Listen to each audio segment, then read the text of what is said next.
Hi, I'm Johnny Profane. Welcome back to Autistic as Fuck Out Loud. Listen, what's the hang-up with eye contact? Why do employers, teachers, parents demand it from autistic folks? Look, we have moral character, strength, honesty, and abundance. Most of us. If you're looking for our souls, you won't find them in our eyes. But if you're autistic, love one, work with some, or just can't figure out if you could be one, before you judge our character by our eyes, or train us to do something unnatural and terrifying for most of us, I want you to experience what eye contact feels like. For me. Real talk about what it's really like, with 6 simple ways to deal with events that trigger panic. Why? Why a whole episode on eye contact? I have this crazy idea, more like a hope. If I can bring you inside my world, see what I see, feel what I do, we can stop hurting each other. So, this is what I call inside autism and eye contact. How it feels, how to deal with the terror.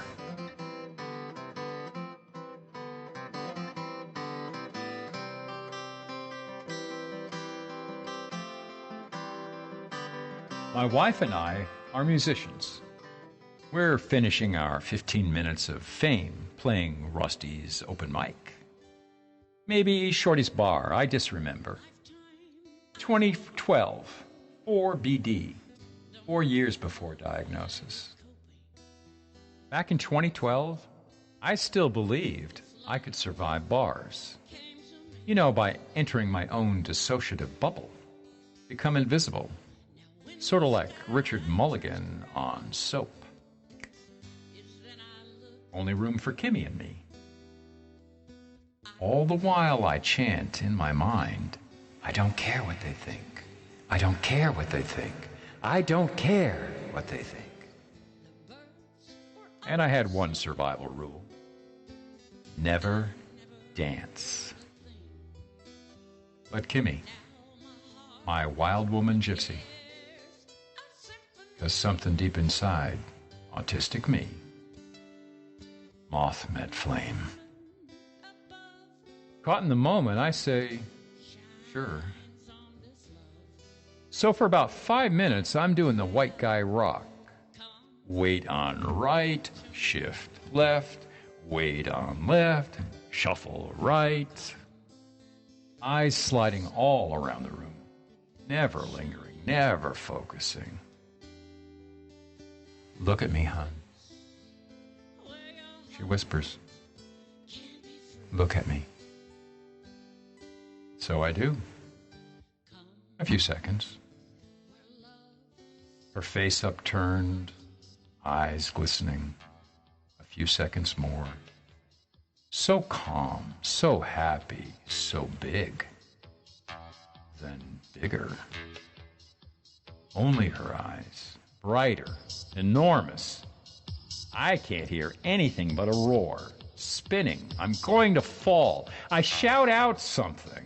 Jump back. Stumble through some dancers. Sit down. Kimmy's shocked. You know, everybody's shocked. Especially me. This is what happens when I gaze too long into eyes. Even eyes I admire, respect, trust. So, I don't look straight into your eyes. Not because I don't care, or I'm mad, or I'm hiding something, or I disrespect you, or I'm lying. I can't look into your eyes because I panic. And sometimes I disappear. At least I lose what I recognize as me. For a moment, sometimes more. What pros call ego dissolution. For most folks, this only happens at a moment of certain death, or on acid. But lots of autistic people describe similar feelings during intense eye contact, and we have for a long time. The same feelings that many parents and educators try to train out of us, forcing autistic kids to maintain eye contact, using behavioral rewards and punishments to force autistic kids to adopt what they call a necessary social skill. See, avoiding eye contact isn't a bad habit for autistic folks. Maybe no one knows why yet, but it's part of our brain wiring. Maybe it's a powerful instinct for us, as it is for most mammals, in reaction to danger or hostility. And forcing it causes many of us pain. There's a video link in the transcript. You can see the agony on a kid's face during training. In 2017, researchers did live streams of autistic brains as autistic subjects stared straight into eyes. Scientists stared at their fMRI screens. The amygdala and other brain regions were lit up like Christmas trees, documenting the discomfort, the pain, the suffering of the autists. In the words of the authors, as it turns out, the issue isn't so much that autistic people are insensitive to the feelings of others. It's more that their brains are oversensitive. When autistic volunteers were given visual stimuli of other people's faces, the researchers found an excess of activity in the amygdala, the part of the brain responsible for recognizing faces and interpreting facial expressions. That kind of overstimulation can cause pretty severe anxiety, which in turn can make meeting a stranger's or a friend's eyes downright frightening. That heightened anxiety, it's basically what autistic people have been talking about this whole time. Links in the transcript.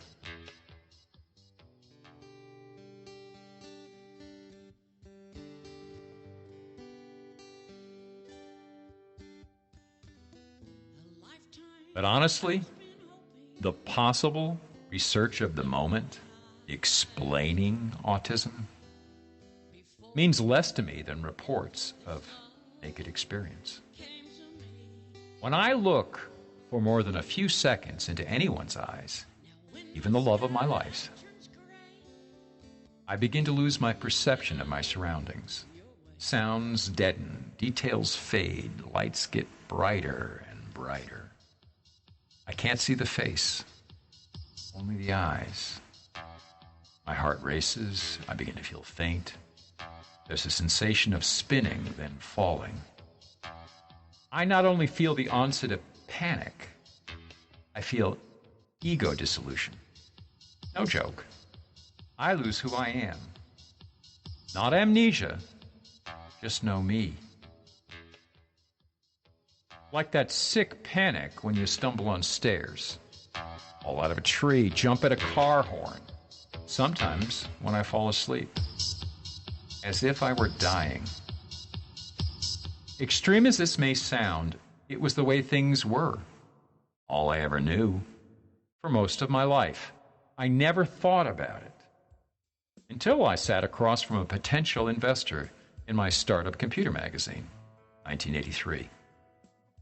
You know how sales types read your face nonstop, looking for an angle?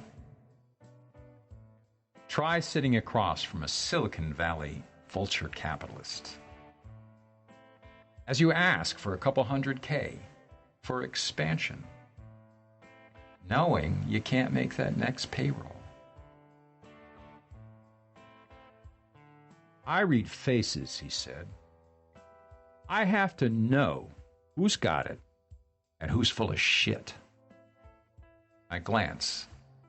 This is it. I either close the deal or...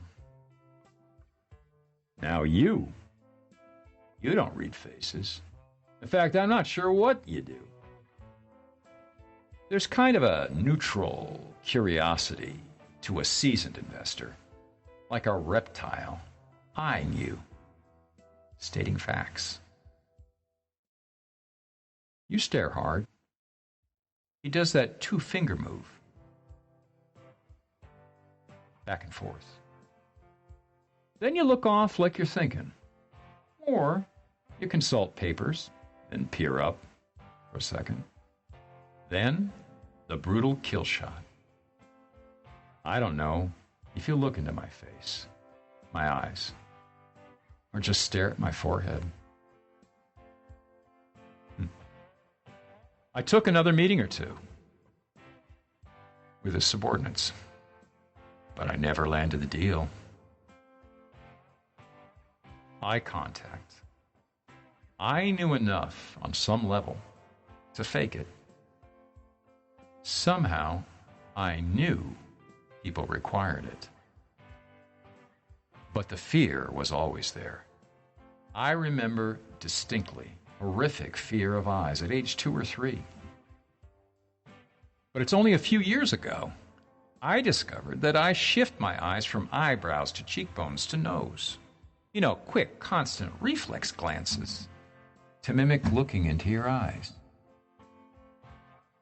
So you won't know I can't. Because if you find out, we end up hurting each other. Odd, pertinent fact. I've been a salesperson and a therapist in my life and pulled it off for short periods because high functioning. Listen, being articulate has nothing to do with survival. Take it from me. But not every autistic person has words to explain, so I tell my story, hoping parents, friends, lovers, teachers, bosses, strangers in the street will stop demanding the right to torture many of us to make you feel more comfortable. Okay. Anxiety and panic will always be part of my life, whether it's caused by autism itself or the trauma of growing up in an autistic hostile world. And whether others support me on my journey or not, I got a deal.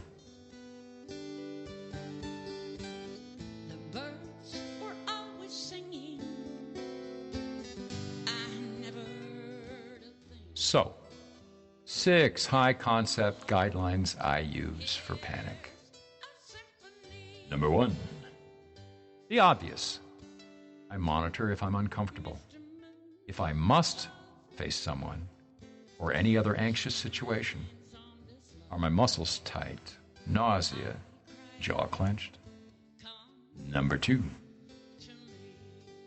I watch for my own unconscious stims and strategies. Am I stimming? Am I staring off? Am I distracting the conversation with humor? Number 3, I use my strategies by choice. I shift my focus from one cheek to another, one eyebrow to another, make dramatic pauses and look away. As with any other stim or strategy, when I use them artfully, consciously, on purpose, they help. Number 4, I tell people about my discomfort. At first, I could only tell my intimate friends. I had a lifetime of shame to overcome. But now, I feel safe saying a couple of words to explain. The sales clerks, new friends, customer service reps on the phone helps. Number 5, I ask myself, do I feel safe or not? In this situation, with myself, do I need to leave?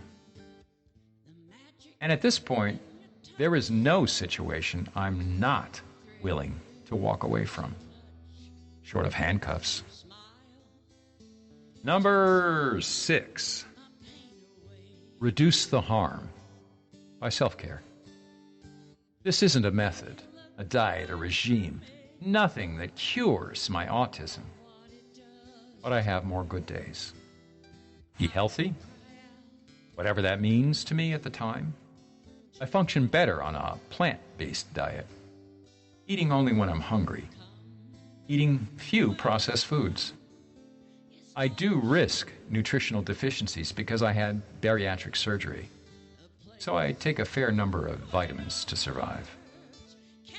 Sleep routines, regular in length and schedule. Daylight savings time and jet lag knock me out. Relaxation, deep as I know. A few folks experience anxiety from meditation, but it helps me. Regular, light exercise. Heavy exercise can cause me depression.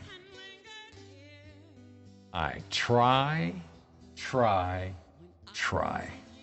to maintain regular living routines, what they call activities of daily living. Shower, shave, dress, launder.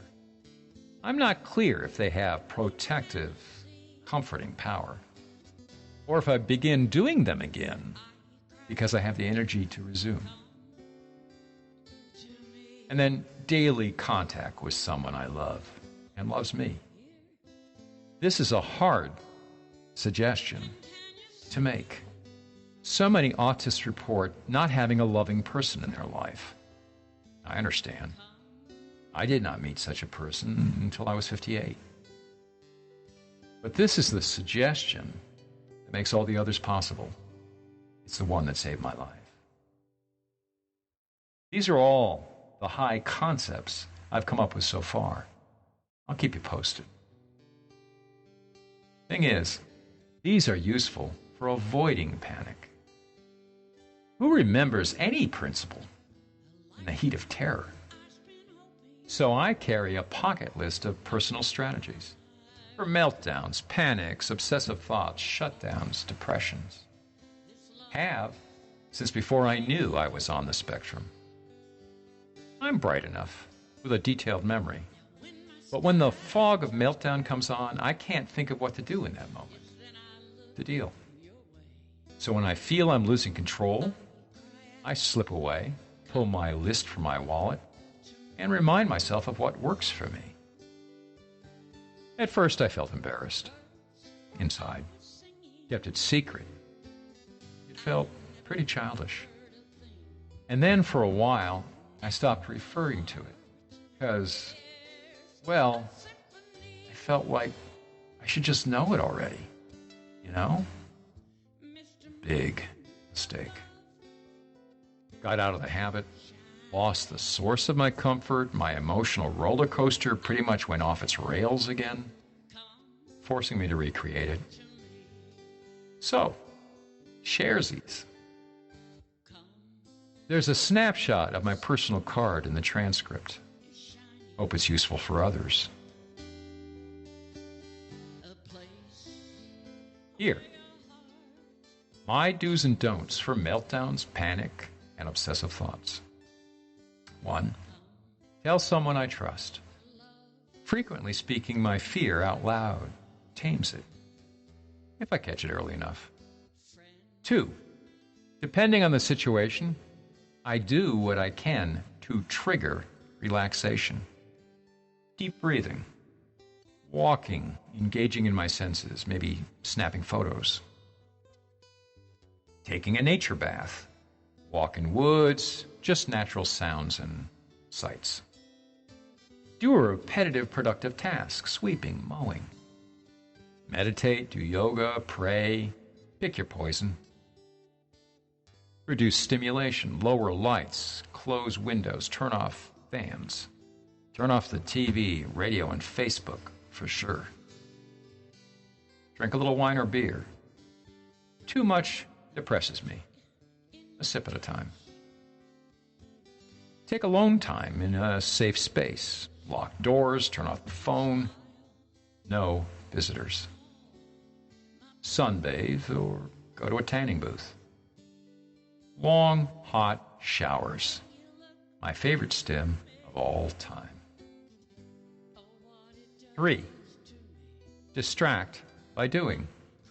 Clean or organize, I start small. A bookcase or single corner nook. See where it goes. Solve a household problem. I always get a rush from fixing something. Use my mind without emotion. Crossword, chess, solo, against the laptop. No friction. Play a musical instrument. But I gotta be careful. Sometimes it triggers my perfectionism. Read something low emotion, not the news. Indulge any special interest, especially physical, like gardening. 4. Begin creating anything. Cook, write words or music, do art or craft, decorate a room or a notebook cover, garden again. Things I don't do when I expect a stressful event. For instance, face-to-face meetings. No Facebook or internet, no extra caffeine, no weed or drugs. The effects are too unpredictable for me. I have to guard against retreating to bed. I need rest. I don't need to encourage sluggishness, lethargy, depression. This is a hard line for me. No talking, to self or others, for at least a timed half hour. Don't answer phone or door, timed half hour. Don't play radio, CDs, movies, a timed half hour. Too much media, getting all excited but sitting sluggish in a chair, plays havoc with my mood. Avoid loud, complex places, bars, parties, social, or family gatherings. Avoid commitments or decisions. Don't buy freaking anything, because decisions, judgments, and regrets are exhausting.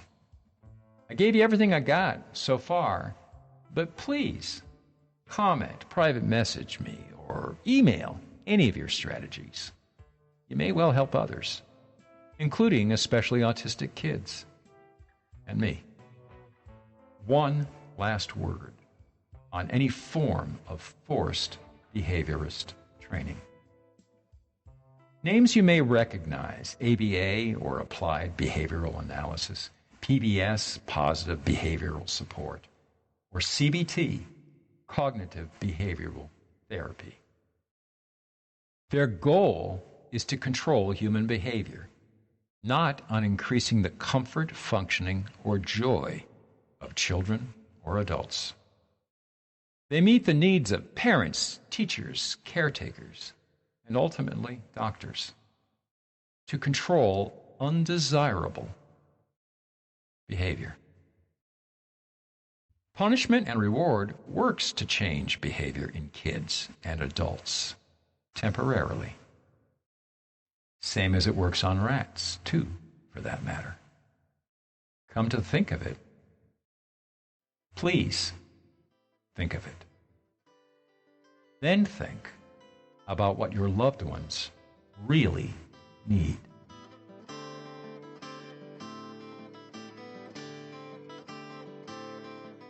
That's a wrap. I hope you enjoyed this episode of Autistic as Fuck Out Loud. So far, my stories on the experience of autistic symptoms and diagnoses are listener faves. Quick reminder, you can now find the Autistic AF Out Loud podcast on Apple, Spotify, and most podcast platforms. YouTube has every episode with closed captions to support folks with audio processing difficulties. The blog at autisticaf.me has all transcripts and additional posts. If you've enjoyed or learned something from this episode, please consider supporting my expenses.